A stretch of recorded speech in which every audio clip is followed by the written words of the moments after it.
সুন্দর একটা জায়গা এবং ভেতরটা অনেকটা এরিয়া জুড়ে প্রচণ্ড পরিমাণের সুন্দরভাবে সাজানো ছিল কিন্তু চারিদিকটা। আর বাচ্চাদের প্লেগ্রাউন্ডও ছিল।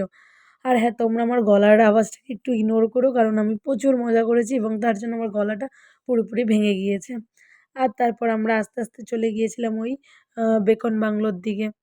আর হ্যাঁ, সামনেই কিন্তু বড়, বড় দুটো স্ট্যাচু ছিল। একটা রবীন্দ্রনাথ ঠাকুর এবং হ্যামিল্টন সাহেবের। তো তারপর আমরা আস্তে, আস্তে চলে গিয়েছিলাম সেই বেকন বাংলোর দিকে। আর হ্যাঁ, ভেবেছিলাম গিয়ে হয়তোবা অনেক কিছু দেখবো। ভেতরে কিন্তু যদিও বা ভেতরে কিছু ছিল না।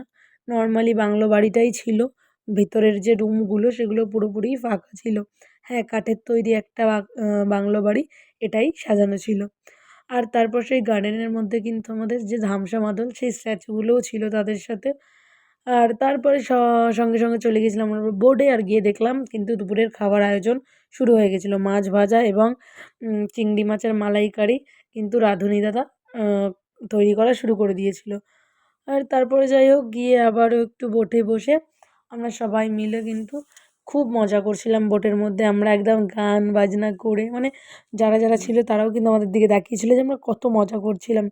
আর হ্যাঁ, তারপরে দেখলাম যে রান্না কিন্তু কমপ্লিট। আর হ্যাঁ, এরা কিন্তু টাইম টু টাইম প্রচুর মানে সুন্দর টাইম মেইনটেইন করে। খাওয়ার টাইম ইজ টাইম মানে ১:৩০ থেকে ২টোর মধ্যে খাবার-দাবার কিন্তু দিয়ে দিচ্ছিল। আর যখন দেখলাম যে খাবার রেডি তখন ভাবলাম চলো খেয়ে নেওয়া যাক।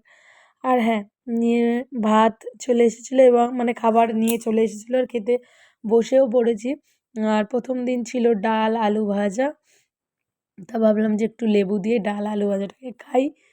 আর যখনই এক গাল খেলাম সত্যি কেন বলবো টেস্ট অসাধারণ ছিল। আর তার সাথে কিন্তু ছিল পটল চিংড়ি। খাবার-দাবার বেশ সুন্দর। আর একটা জিনিস এদের আমার খুব ভালো লেগেছে যে আনলিমিটেড সবকিছু। কোনো জিনিসেই বারণ ছিল না যে এরপরে আর দেওয়া যাবে না বা কিছু।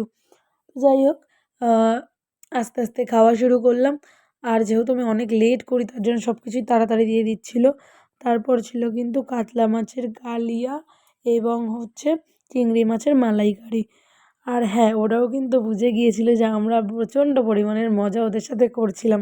তার জন্য বড়, বড় পিস এবং বড়, বড় মানে আমার পুরো মনে হচ্ছিল নিজের মতন নিজে চেয়ে, চেয়ে খাচ্ছিলাম। তো তারপরে চাটনি আর পাঁপড়। আর হ্যাঁ, তার খাওয়ার শেষেই কিন্তু আবার কিছুক্ষণ পর আমাদের দিয়ে দিয়েছিল একটা করে কমলা লেবু। তো যাই হোক খেতে, খেতে আবারও আমরা সেই সুন্দর মুহূর্ত দেখতে, দেখতে উম চলে যাচ্ছিলাম। তো যাই হোক এখন কিন্তু সূর্য আর কি ডুবে যাওয়ার সময়। আর এই দেখতে, দেখতে এই সুন্দর মুহূর্তটাকে আমি আজকের ভিডিও এতটুকুই থাক। ফিরবো আবার একটা অন্য ভিডিও নিয়ে। তো চলো সবাইকে টাটা। কেমন হলো ভিডিও